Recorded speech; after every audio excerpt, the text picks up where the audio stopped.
धर्मांतरण कानून के खिलाफ रामपुर में मसीह समाज और ईसाई मिशनरी के लोगों ने जोरदार आवाज उठाई। समाज ने कहा है कि विधेयक अल्पसंख्यकों के मौलिक अधिकारों का हनन है। इससे धार्मिक ने अपनी मांग से संबंधित एक मेमोरेंडम राष्ट्रपति को भेजा है। प्रत्यक्ष विरोध में है इस तरह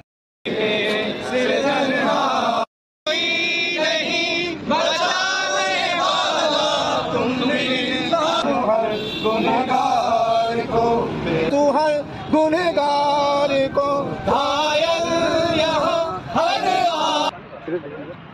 संविधान जो है हमें तो इस तरह से आदेश करता है कि हर एक इंसान को जो है अपने धार्मिक प्रचार करने के लिए स्वतंत्रता प्रदान की गई है। लेकिन हमारी भारतीय सरकार, जो हमारे जो उत्तर प्रदेश सरकार है, हमारे इस मौलिक अधिकार का हनन कर रही है। इस कारण जो है राष्ट्रीय मसीह विकास संगठन जो है इस आवाज को उठाने के लिए खड़ा हुआ है कि संविधान जब हमें आदेश करता है कि हम अपने धर्म प्रचार को कर सकते हैं, तो हमारे धर्म प्रचार कार्य पर कोई रोक ना लगाई जाए। इस कानून के द्वारा हमारे मौलिक अधिकारों का हनन है। ये है कि आप लोग जब तक लिखते नहीं आपको याद नहीं रहता।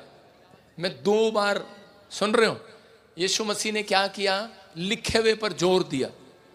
शैतान ने जब उसकी परीक्षा लिया तो उसी समय यीशु मसीह ने कहा वचन में लिखा है, बाइबल में लिखा है, धर्मशास्त्र पुस्तक में लिखा है। शैतान आपकी बातों से नहीं हारता, कह रहे कि वो वचन से हारता है। हालेलुया। प्रार्थना से हारता है। जब आप लिखते हैं तो परमेश्वर आपके जीवन में काम करता है। बोलो हालेलुया। हालेलुया। आज से विश्वास करना है, पवित्र आत्मा आपके जीवनों में 100 गुना बरकत देगा यीशु मसीह के नाम में। आइए सब इस समय वचन की सेवकाई के लिए तैयार हो जाएं। कितने लोग तैयार हैं आज? कितने लोग तैयार नहीं हैं आज? हाथ उठा के बताऊं।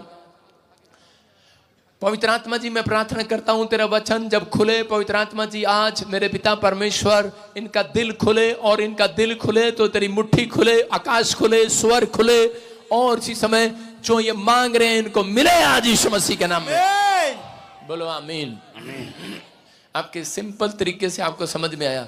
वचन का बीज जब अंदर जाता है तो वो 100 गुना फलवंत होना चाहता है, लेकिन किसी के अंदर 30 गुना, किसी के अंदर 60 गुना।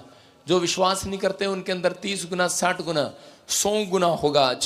आज बहुत सारे लोग अलग अलग तरह की परिस्थितियों में फंसे हुए हैं। कोई कर्जे में, कोई बीमार। जो लोग नहीं जानते वो ऐसी ही बात करेंगे।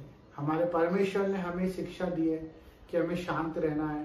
किसी भी हालत में, किसी भी मुश्किलों में हमें अपना क्रोध जाहिर नहीं करना है, क्योंकि जब हम क्रोध कर देंगे तो हमारे साथ बहुत कुछ बुरा हो सकता है।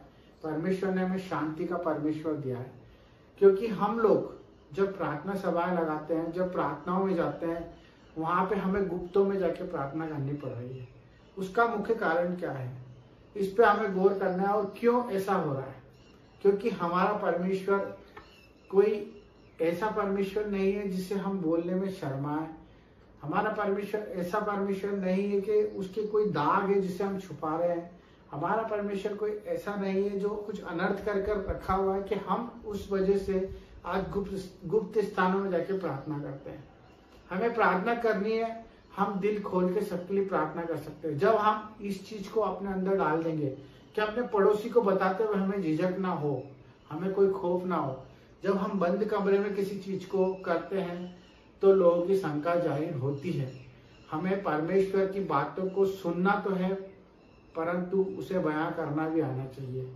हमें क्लियर बताना आना चाहिए कि हम क्या करते हैं, कैसे करते हैं और क्यों करते हैं। हम किसके आदेश से करते हैं और किसके लिए करते हैं, और इससे हमारा क्या फायदा है। जो लोगों को ये लगता है कि जहां पर चर्च बन जाती है, जहां पर जो 4 लोग प्रार्थना करने लग जाते हैं, वहां पर धर्म परिवर्तन होना शुरू हो जाता है। इन्हें इस चीज का खौफ इसलिए क्योंकि ये लोग खुद अभी तक अपने आप को क्लियर नहीं कर पा रहे कि ये लोग हैं क्या। क्योंकि जो धर्मांतरण की बात करते हैं ये इन्हीं के बीच में से है।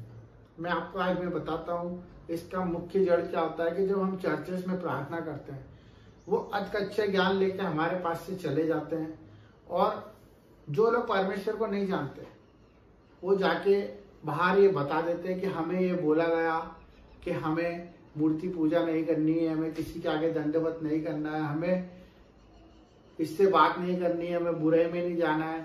तो ये सब चीजों के उल्टा ही अर्थ लेकर वो लोग चले जाते हैं। तो मेरे भाई बहनों, मैं आपसे रिक्वेस्ट करूंगा कि इस समय में जो भी फादर हैं, चर्च है, पासवान है, जो लोग चर्चें चला रहे हैं, उन्हें बेखौफ चर्च चलाने का अधिकार है।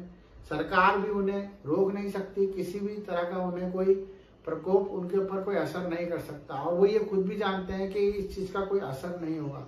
परंतु मैं सिर्फ ये बताना चाहता हूँ कि जो लोग परमेश्वर के अधीन होना चाहते हैं, चर्च में आना चाहते हैं, उनसे सही रीति से शिक्षा दी जाए और उन्हें सबसे पहले ये चीज समझाई जाए कि आप अगर आ रहे हो तो अपनी मर्जी से आ रहे हो और अपनी मर्जी से हर एक काम कर रहे हो, और उन्हें ये क्लियर होना चाहिए कि हम जो कर रहे हैं उसमें कोई धर्म परिवर्तन नहीं हो रहा है, ना ही कोई गलत काम करवाया जा रहा है, ना ही उन पर कोई दबाव है, ना कोई प्रेशर है, ना कोई उनसे पैसे मांगे जा रहे हैं, ना ही कोई उनके खिलाफ कोई कदम उठाया जा रहा है, ना उनके परिवार से उन्हें अलग करा जा रहा है, और ना ही कोई उन्हें कोई चैरिटी कर रहा है, ना कोई उनको उल्टी शिक्षा दे रहा है। हमें कड़क स्वभाव में आके ये काम करना पड़ेगा, क्योंकि बहुत से ऐसे लोग हैं जो सिर्फ अपने फायदे के लिए चर्च में आते हैं, प्रार्थना सभाओं में जुड़ते हैं कि हमारा कल्याण हो जाए, हमारा फायदा हो जाए, और उस फायदे के चक्कर में जब उनका फायदा नहीं होता है तो वो उसको नया मोड़ देकर एक गलत धारणा पैदा कर देते हैं। मेरे बहुत से ऐसे प्रतिनिधि हैं, बहुत से ऐसे लोग हैं जिनको मैंने देखा है, मैं भी उनको बताया हूँ प्रभु के बारे में, और वो लोग चर्च गए भी सही है और उसके बाद उन्होंने उसको नई व्याख्या दी है कि वहां पर ऐसा ऐसा होता है, वहां पर वैसा वैसा, क्योंकि उनको पता ही नहीं है, क्योंकि उन लोगों ने परमेश्वर का स्वाद नहीं चखा है। मैं आप सबसे निवेदन करना चाहता हूँ, प्रार्थना करना चाहता हूँ कि आप लोग थोड़ा सा कड़क स्वभाव में आ जाएं, क्योंकि इन्हें लगता है कि परमेश्वर ने हमें सिर्फ शांत स्वभाव दिया, सहन करने की ताकत दी है और हमें सिर्फ चुप रहने का आदेश दिया। ऐसा नहीं है।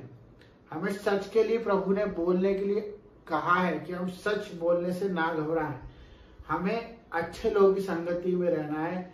हमारा परमेश्वर कहता है कि हमें ज्यादा लोगों से कोई मतलब नहीं है, हमें सिर्फ एक आत्मा जो परमेश्वर को जान पाए, हम उस तक पहुंच पाए। तो हमें ना ही कोई ऐसा कदम उठाना है जिससे हमारे परमेश्वर की बुराई हो, और ना ही कोई ऐसे चर्चों में, स्कूलों में जो वाद विवाद होते हैं उससे हमें नजरअंदाज करना है। हमें बाकायदा उस पर अपनी प्रतिक्रिया देनी है, उससे क्लियर करना है, जस्टिफाई करना है, क्योंकि ये आपके साथ भी हो रहा है। आपको भी पता है कि आज आप जहाँ जहाँ प्रार्थना सभा करते हैं वहां पे उससे एक अलग ही नाम दे दिया जाता है कि वहां पर कुछ गलत शिक्षा दी जा रही है। तो इस चीज के ऊपर गौर करें। सभी से निवेदन है, अपने भाइयों से, अपने प्रार्थना करने वालों से और सभी प्रेमी जीवों से, कि अपनी प्रभु की आत्मा को प्रबल करें और चोड़ में प्रभु का बात रखें। किसी से डरने की कोई जरूरत नहीं है। जब हम गुप्त स्थानों में प्रार्थना करेंगे तो लोगों को शंका पैदा होगी। हम क्लियरिटी से बाहर आके चोड़ में प्रार्थना करना चालू करें। ये मेरी आत्मा कहती है। आप सबको इस चीज के लिए आगे बढ़ना पड़ेगा। जिस तरह से लोग अपना बाप का नाम नहीं छुपाते, आधार कार्ड में लिखा होता है, वैसे हमें भी हमारे पिता का नाम छुपाने की कोई जरूरत नहीं है। हमें प्रचार प्रसार करना है। बाकी बुद्धि को सहारा लेके, समझ के साथ परमेश्वर के वचन को अगर बांटना चाहते हो तो निडर होके बांटे। सबको जय मसीह की। God bless you, all of you. आमीन।